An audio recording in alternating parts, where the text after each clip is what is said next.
Hello दोस्तों, मैं हूं प्रकाश और स्वागत है आपका एबीपी विशंस यूट्यूब चैनल पर। क्या आप जानते हैं उस मासूम से चेहरे को जिसने अमिताभ बच्चन के बचपन का किरदार निभाकर पूरे हिंदुस्तान का दिल जीत लिया था। दीवार फिल्म का छोटा विजय, जिसे हम सब ने मास्टर अलंकार के नाम से जाना। वो बच्चा जो 70 के दशक में शोले, सीता और गीता, डॉन जैसी सुपरहिट फिल्मों में छाया रहा। लेकिन अचानक एक दिन वो कैमरे से हमेशा के लिए गायब हो गया। ना कोई खबर, ना कोई ऐलान। वो बच्चा जो 70 के दशक में शोले, सीता और गीता, डॉन जैसी सुपरहिट फिल्मों में छाया रहा। लेकिन अचानक एक दिन वो कैमरे से हमेशा के लिए गायब हो गया। ना कोई खबर, ना कोई ऐलान। क्या हुआ उस स्टार किड को? क्यों फिल्मों का बादशाह बना अब इस इंडस्ट्री का किंग, और अब अमेरिका में बस चुका है वो चेहरा जिसे कभी इंडिया के हर पोस्टर पर जगह मिली थी। अगर आपको सिनेमा की दुनिया के ऐसे खोए सितारे पसंद हैं तो लाइक जरूर कीजिए, कमेंट में अपनी राय बताइए, वीडियो को शेयर कीजिए और चैनल को सब्सक्राइब करना ना भूलें, क्योंकि ऐसी ही अनसुनी कहानियां हम लाते हैं सिर्फ आपके लिए। साल 1975 में आई फिल्म दीवार में जूनियर विजय वर्मा आपको याद है। अमिताभ बच्चन के बचपन का किरदार निभाने वाला ये चाइल्ड आर्टिस्ट 70 के दशक में सबसे डिमांडिंग चाइल्ड आर्टिस्ट हुआ करता था। मगर एक रोज इस अभिनेता ने रातों रात इंडस्ट्री को अलविदा कह दिया था और देश छोड़ दिया। आइए आपको इस अभिनेता के बारे में बताते हैं। 70 के दशक में एक स्टार किड आया और देखते ही देखते सिनेमा पर छा गया। इस छोटे बच्चे ने सीता और गीता, शोले समेत करीब 100 फिल्मों में काम कर अपने अभिनय का जादू चलाया। सबसे ज्यादा पॉपुलैरिटी इसे यश चोपड़ा की फिल्म दीवार में विजय वर्मा के किरदार से मिली।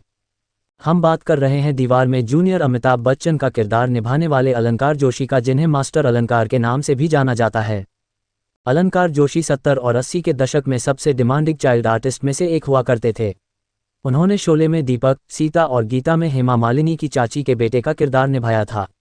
यहां तक कि वह अमिताभ बच्चन की डॉन में भी काम कर चुके हैं। आखिरी बार उन्हें किस्सा काठमांडू का में देखा गया था। अलंकार जोशी अपनी एक्टिंग स्किल्स की वजह से उस समय में फिल्म मेकर्स की पहली पसंद बन गए थे। इस चाइल्ड आर्टिस्ट ने दीवार के अलावा कई हिट फिल्मों में अपनी मौजूदगी दर्ज की थी। आपको बता दें कि अलंकार जोशी ने ड्रीम गर्ल, सीता और गीता और शोले जैसी हिट फिल्मों में अहम किरदार निभाया था। लेकिन बहुत पहले ही अलंकार जोशी ने एक्टिंग को छोड़कर आईटी सेक्टर में अपना करियर बनाने का सोचा। आपको जानकर हैरानी होगी कि अब दीवार फिल्म में अमिताभ बच्चन के बचपन का किरदार निभाने वाला ये बच्चा अपने परिवार के साथ अमेरिका में रहता है। अलंकार जोशी आईटी सेक्टर की दुनिया के राजा बन चुके हैं। हाल ही में कश्मीर फाइल्स के चलते सुर्खियों में छाई पल्लवी जोशी के भाई हैं अलंकार जोशी। इनकी एक्टिंग देखकर लगता है कि इनके परिवार के खून में ही अदाकारी है। न केवल अलंकार जोशी बल्कि उनकी बहन पल्लवी जोशी भी अपनी एक्टिंग के लिए मशहूर हैं। रुकिए, अगर आप अभी वीडियो छोड़ने की सोच रहे हैं तो यकीन मानिए, आप इस कहानी का सबसे बड़ा राज मिस कर देंगे।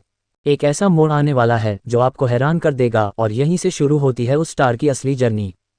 तो अभी रुक जाए, वीडियो को पूरा देखिए और अगर अब तक लाइक, शेयर और सब्सक्राइब नहीं किया है तो अभी कर दीजिए, क्योंकि ऐसी कहानियां हर रोज नहीं मिलती। अलंकार जोशी के 3 बच्चे हैं, एक बेटा और 2 बेटियां। एक बेटी का रुझान भी एक्टिंग की तरफ है। इनकी बड़ी बेटी हिलो मिनी वेब सीरीज में मेन लीड में देखी जा चुकी है। इनकी बेटी अनुजा जोशी ने अपनी एक्टिंग से कई लोगों को अपना फैन भी बनाया। ऐसे कई एक्टर्स और एक्ट्रेस अचानक लाइमलाइट से गायब हो जाते हैं और अपनी एक अलग दुनिया शुरू कर देते हैं। अलंकार जोशी को 90 के दशक में काम मिलना कम होता जा रहा था, जिसके चलते उन्होंने एक्टिंग के अलावा कुछ और चुनने का फैसला किया। ऐसे कई एक्टर्स हैं जो अदाकारी छोड़ने के बाद गुमनामी के अंधेरे में खो जाते हैं। लेकिन अलंकार जोशी आईटी सेक्टर में अपने लिए एक नई दुनिया बनाने में सफल रहे। एक वक्त था जब मास्टर अलंकार हर फिल्म की पहली पसंद थे और आज वो उसी मेहनत और हुनर से अमेरिका में एक नई पहचान बना चुके हैं। एक वक्त कैमरे के सामने चमकता था और आज कंप्यूटर स्क्रीन के पीछे अपनी रोशनी बिखेर रहा है। उनकी बेटी अब उसी सफर पर चल पड़ी है जिस पर कभी उन्होंने कदम रखा था। फर्क बस इतना है कि अब कैमरा मोबाइल में है और पर्दा ओटीटी पर। कहानी बस इतनी नहीं कि एक बच्चा फिल्मों से गुम हो गया। कहानी ये है कि उसने जिंदगी की दूसरी फिल्म खुद डायरेक्ट की और उसमें भी हिट रहा। कभी कभी सितारे आसमान से नहीं गिरते, वो बस किसी और दुनिया में चमकने लगते हैं। अगर आपको ये कहानी थोड़ी सी भी खास लगी हो तो दिल से लाइक कीजिए, अपने दोस्तों के साथ शेयर कीजिए। नीचे कमेंट करके बताइए आपको मास्टर अलंकार की कौन सी फिल्म सबसे ज्यादा पसंद है। और ऐसी ही सच्ची अनसुनी कहानियों के लिए सब्सक्राइब जरूर कर लीजिए, क्योंकि ये सिर्फ वीडियो नहीं, एक एहसास है जो लौट कर बार बार नहीं आता।